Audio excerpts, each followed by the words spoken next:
नमस्कार। Hello everyone.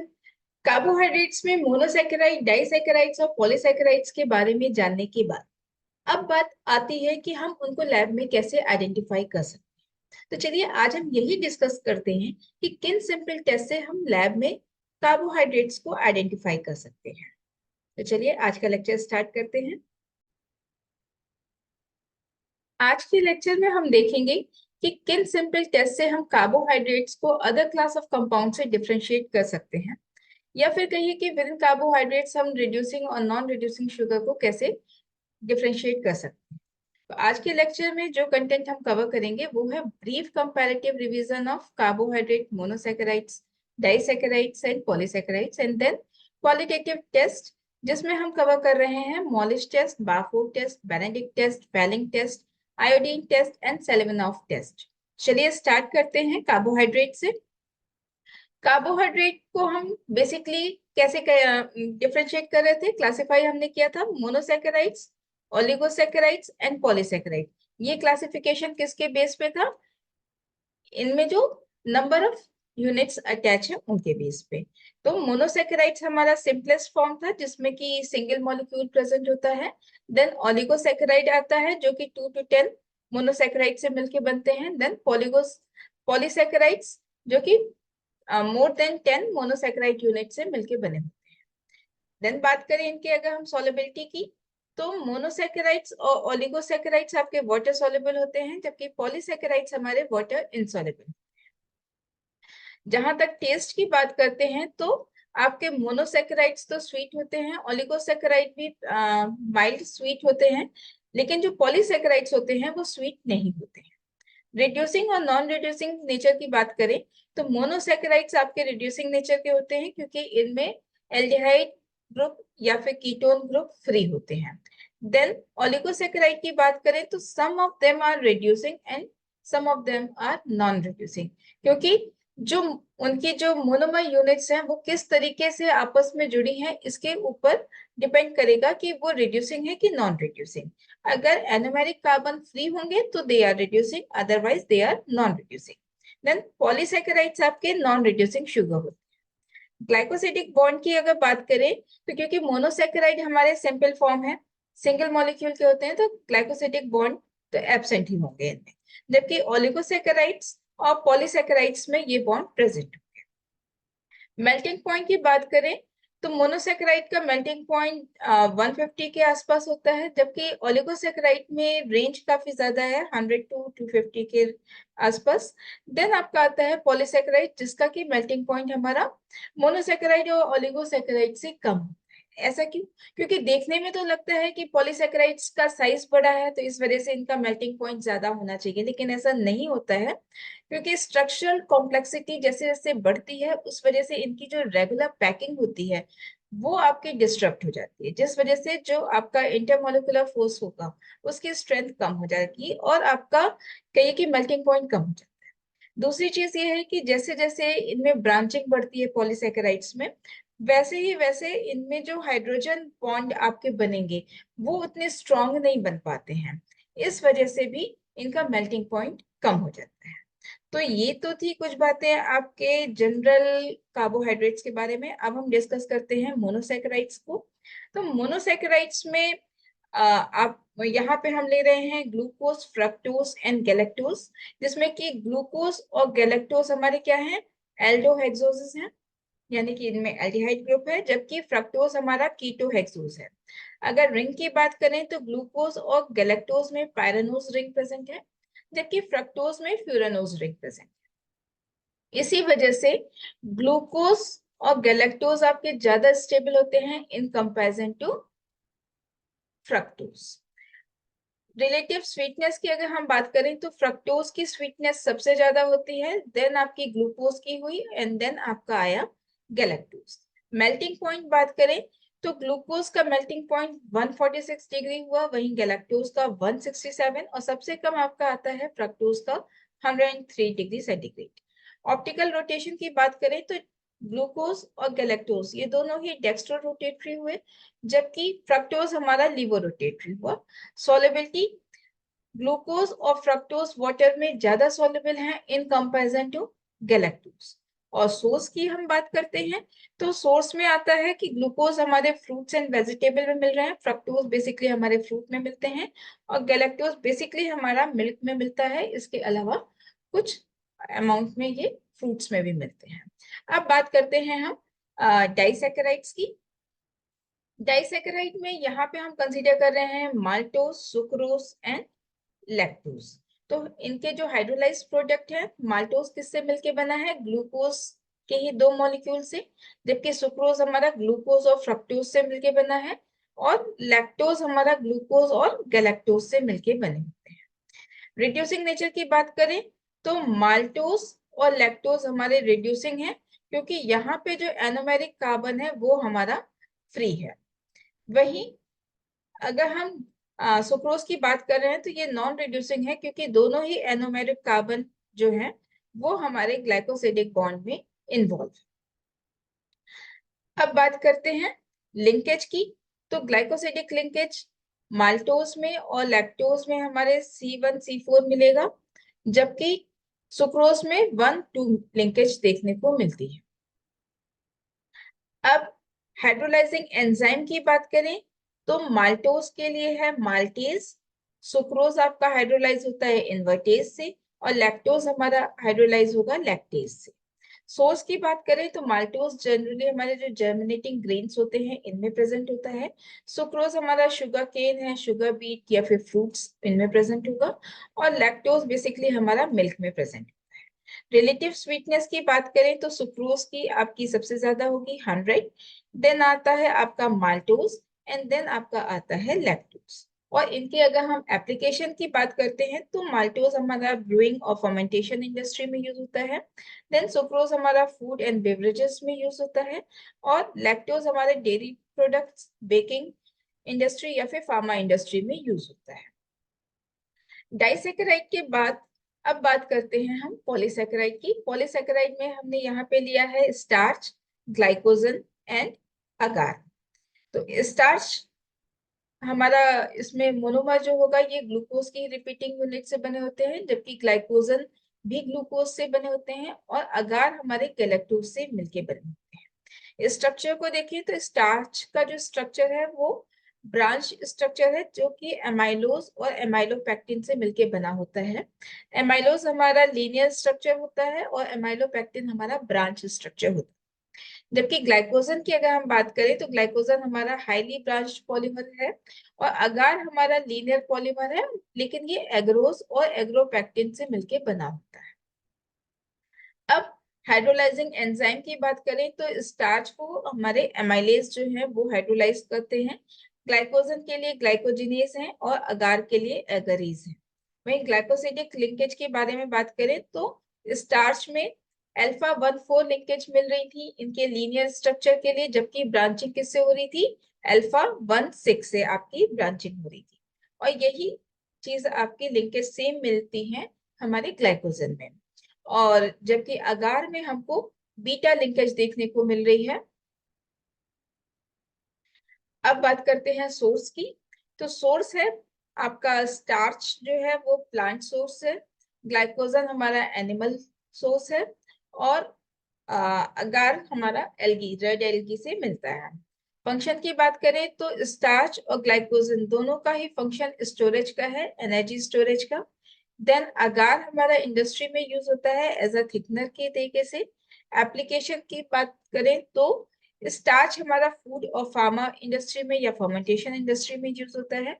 Glycogen हमारा blood glucose regulation में यूज हो रहा है। और इसी तरीके से अगार की बात करें तो अगार हमारा food industry, pharma industry, cosmetic industry, research, इन सब में हमारा अगार यूज हो रहा है। तो ये तो थे आपके कार्बोहाइड्रेट्स। अब हम बात करते हैं इनके क्वालिटेटिव टेस्ट की कि किस तरीके से हम इनको टेस्ट कर सकते हैं। तो सबसे पहले हम देखते हैं कि कैसे हम कार्बोहाइड्रेट को आइडेंटिफाई कर सकते हैं कि कुछ भी हो हमारे सैंपल में कार्बोहाइड्रेट तो प्रेजेंट ही है। तो इसके लिए हम यूज करते हैं मॉलिश टेस्ट। मॉलिश टेस्ट में ये जितने भी तरह के all classes of carbohydrates give Molisch test. अब यहाँ पे क्या आएगा हमारा मॉलिश रिएजेंट। मॉलिश रिएजेंट हमारा क्या होता है, अल्फा नेफ्थॉल का सोल्यूशन होता है किसमें, इथेनॉल में। अब करते कैसे हैं, सैंपल में हम मॉलिश रिएजेंट की 2 to 3 ड्रॉप्स ऐड करते हैं और अच्छे से मिक्स करते हैं।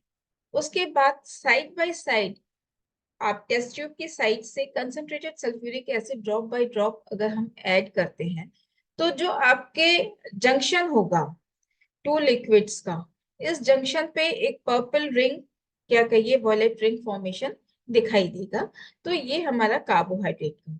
अब ये रिंग आपकी बनी कैसे, तो जो हमारे सिंपल कार्बोहाइड्रेट्स होंगे वो तो आपके फर्फ्यूरल में चेंज हो जाते हैं, आपके डिहाइड्रेटेड एल्डिहाइड्स कह लीजिए।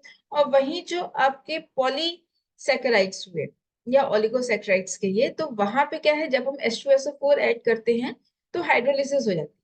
हाइड्रोलिसिस से क्या होगा कि वो आपके मोनोसैकेराइड में कन्वर्ट हो गए। अब मोनोसैकेराइड आपके डिहाइड्रेट होके आपके डिहाइड्रेटेड एल्डिहाइड बना लेंगे, जिसको कि आपका फर्फ्यूरल कहते हैं। और ये जो फर्फ्यूरल है ये अल्फा नेफ्थॉल के साथ रिएक्ट करके कलर्ड प्रोडक्ट बना देता है। तो ये तो था आपका मॉलिश टेस्ट। एक बार कार्बोहाइड्रेट हमारा आइडेंटिफाई हो गया, फिर हम देखेंगे कि ये मोनोसैकेराइड्स है कि डाइसैकेराइड्स। तो मोनोसैकेराइड्स के आइडेंटिफिकेशन के लिए जो टेस्ट हम यूज करते हैं वो है बाफो टेस्ट। बाफो टेस्ट में आपका जो रिएजेंट यूज होता है वो है आपका mixture of acetic acid and copper two acetate. अब यहाँ पे करते कैसे हैं, प्रोसीजर क्या हुआ कि आपने सैंपल लिया और सैंपल में बाफोर्ड रिएजेंट को ऐड कर दिया। इसके बाद आप पूरे मिक्सचर को क्या करेंगे कि हीट करेंगे 2 to 5 मिनट के लिए एंड देन कूल करते हैं। अब हम देखेंगे कि इसमें प्रेसिपिटेट फॉर्मेशन कैसे हो रहा है। जो आपके मोनोसैकेराइड्स होंगे, मोनोसैकेराइड्स में प्रेसिपिटेट फॉर्मेशन क्विकली होता है, जिसकी वजह से वो डिफ्रेंशिएट हो जाते हैं आपके डाइसैकेराइड से। जबकि डाइसैकेराइड में, क्योंकि डाइसैकेराइड एसिडिक कंडीशन में बहुत ही स्लोली वर्क करते हैं, तो इस वजह से वहां पे टाइम लगता है। तो जो हमारा रिएक्शन टाइम है 2 to 5 मिनट्स कह लीजिए, विद इन 2 मिनट्स और 3 मिनट्स, अगर उसके अंदर प्रेसिपिटेशन फॉर्मेशन हो जा रहा है तो सैंपल हमारा कैसा होगा, मोनोसैकेराइड्स का। और ये जो रेड प्रेसिपिटेट बन रहा है ये किसका बनेगा, जाहिर सी बात है क्यूप्रस ऑक्साइड का रेड प्रेसिपिटेट बनेगा, जो कि रिएक्शन यहाँ पे शो हो रही है। क्यूप्रिक आयन हमारे रिड्यूस हो रहे हैं क्यूप्रस में, और जो आपके मोनोसैकेराइड्स हैं वो आपके एल्डोनिक एसिड में कन्वर्ट हो रहे हैं, ऑक्सीडाइज हो जाएंगे। नेक्स्ट आपका आता है फैलिंग टेस्ट। फैलिंग टेस्ट किस लिए यूज करते हैं, रिड्यूसिंग और नॉन रिड्यूसिंग शुगर को डिफरेंशिएट करने के लिए। फैलिंग टेस्ट में आपका एक फैलिंग ए सोल्यूशन होता है, जो कि आपका कॉपर सल्फेट का होता है, ब्लू कलर का होगा। फैलिंग बी आपका क्या हुआ, पोटेशियम सोडियम टार्ट्रेट और NaOH से मिलके बनेगा, ये आपका कलरलेस होता है। फैलिंग ए और बी के इक्वल अमाउंट को जब हम मिलाते हैं तो हमारा फैलिंग सोल्यूशन मिलता है, जो कि जस्ट जब हमें यूज करना हो तभी हमें बनाना चाहिए। इसके बाद करेंगे कैसे, जब हम सैंपल में फैलिंग सोल्यूशन ऐड करते हैं और देन उसको हीट करते हैं, तो आपका जो कह लीजिए कि क्यूप्रिक आयंस हैं वो क्यूप्रस ऑक्साइड का रेड प्रेसिपिटेट देंगे, और साथ में जो रिड्यूसिंग शुगर होगी वो आपकी एल्डोनिक एसिड में कन्वर्ट हो जाएगी, जैसे कि अभी हमने लास्ट स्लाइड में देखा था। इसके बाद हम बात करते हैं बेनेडिक्ट टेस्ट की। ये भी आपका यूज किया जाता है रिड्यूसिंग और नॉन रिड्यूसिंग शुगर के डिफरेंशिएशन के लिए। बेनेडिक्ट रिएजेंट क्या हुआ, सोडियम सिट्रेट का हुआ, सोडियम सिट्रेट और कॉपर सल्फेट और सोडियम कार्बोनेट, इनको जब हम मिलाते हैं तो हमारा बेनेडिक्ट रिएजेंट प्रिपेयर होता है। करेंगे कैसे, सैंपल में हम बेनेडिक्ट रिएजेंट ऐड करेंगे, देन उसको हीट करेंगे बॉइलिंग वाटर बाथ में 3 to 5 मिनट्स के लिए, और देखते हैं कि कोई प्रेसिपिटेट डेवलप हुआ कि नहीं। ब्रिक रेड कलर का अगर प्रेसिपिटेट डेवलप हो रहा है क्यूप्रस ऑक्साइड का, इट मीन्स कि जो हमने शुगर यूज की है सैंपल में वो शुगर हमारी कैसी होगी, रिड्यूसिंग शुगर होगी। ओके, नाउ कलर जो है वो अमाउंट पे डिपेंड करता है कि अगर रिड्यूसिंग शुगर का कलर आपके सॉरी कंसंट्रेशन आपके सैंपल में अच्छे से है तो आपका ब्रिक रेड कलर बनेगा, लाइक इन दिस पिक्चर। और अगर मॉडरेट अमाउंट में है तो कलर इंटेंसिटी आपकी कम होती जाएगी, जैसे आपका ये ऑरेंज कलर हुआ मॉडरेट अमाउंट में, और बहुत ही कम अमाउंट में है तो ये आपका ग्रीन कलर बनेगा, ग्रीन येलो जैसा। और अगर एब्सेंट हुए रिड्यूसिंग शुगर तो ये आपका as it is blue colour का रहेगा।